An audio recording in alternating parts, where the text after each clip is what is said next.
We're on our way to Leiden, Holland. This old city is located in the tiny country of the Netherlands, otherwise known as Holland, which is world famous for its canals, bikes, windmills, and other historical art and architecture. What does Holland have to do with American history? Quite a lot, actually. We're visiting Leiden in the western part of the Netherlands for a look at the history of the American Pilgrims. My name is Christine, and we're in the old Dutch town of Leiden. We're just about to go into a museum. It's called the Leiden American Pilgrims Museum, where we can learn a little bit more about our American roots. This tiny museum about the American Pilgrims in the historic heart of Leiden was opened in 1997 to house a collection of artifacts connected with the group of English Calvinists who lived here for a short time and then set out for America on the famous voyage of the Mayflower. They landed in America in 1620 and settled what is now Plymouth, Massachusetts, becoming widely known as the Pilgrim Fathers or the Pilgrims. The traditional American Thanksgiving feast in late November is meant to commemorate the three-day feast held by these pilgrims in October 1621, after their first harvest in the New World. Edward Winslow, a governor at Plymouth and passenger on the Mayflower, wrote that it was attended by 90 Native Americans and 53 pilgrims, and was a time to offer thanks to God. During the American Civil War, Abraham Lincoln declared the last Thursday in November a national day of thanksgiving and praise to our beneficent Father who dwelleth in the heavens. Why did the Pilgrims first go to Holland? They were religious dissidents who mostly came from Nottinghamshire, England, and had been persecuted under the influence of the State Church of England. In those days, the connection between church and state was very close, and anyone who missed these services was fined. Departure from the Church of England entirely could mean execution. Many small groups of deserters formed and met in secret groups.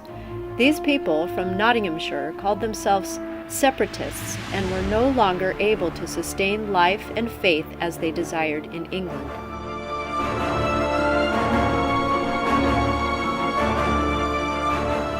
They first went to Amsterdam in 1608, led by William Bradford, John Robinson, Edward Winslow, and William Brewster, who was the only one who spoke Dutch. They quickly moved to Leiden in the southwest to find work and more religious autonomy. At the time they arrived in Leiden in 1609, about a third of its residents were religious refugees from different parts of Europe.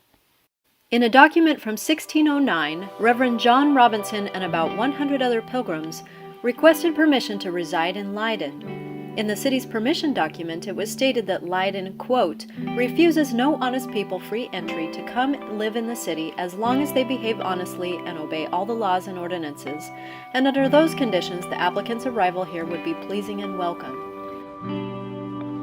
Later, when emissaries of England's King James made inquiries of the separatists in Holland, the city officials defended them and kept their whereabouts hidden. In Leiden, these English separatists formed their own congregation and worshipped as they pleased. The American Pilgrims Museum in Leiden is located in the heart of center in the oldest house of the city, which dates from the 14th century.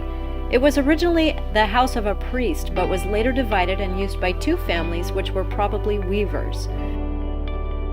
Most of the English separatists who had come to Leiden had to work very hard, children included, and lived mainly in what was called Stink Alley, working as weavers and wool carders in the textile industry.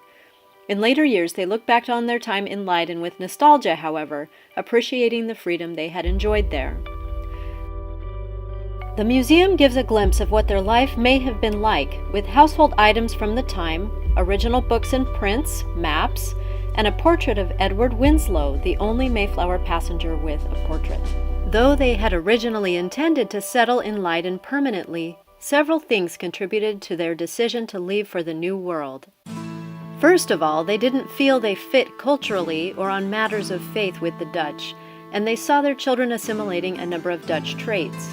They also didn't like the harsh Dutch climate, but the main cause of their leaving was that the country was technically at war with Spain, which had strong links to Catholicism. And though the Pilgrims arrived in a time of truce, that truce would end in 1621. At the museum, we saw many Bibles and books that the separatists might have studied to help them determine where to go next. One large and valuable book contained information about all parts of the world, and originally included maps. This book is known to have been housed in the University of Leiden library at the time the separatists lived there, so they probably used it.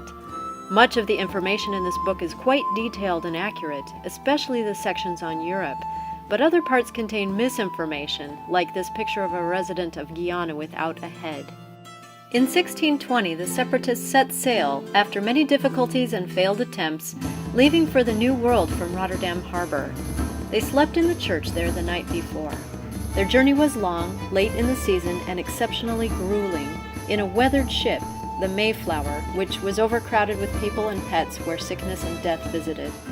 When they finally arrived in Cape Cod in November 1620, they signed the Mayflower Compact to ward off the danger of dissolution.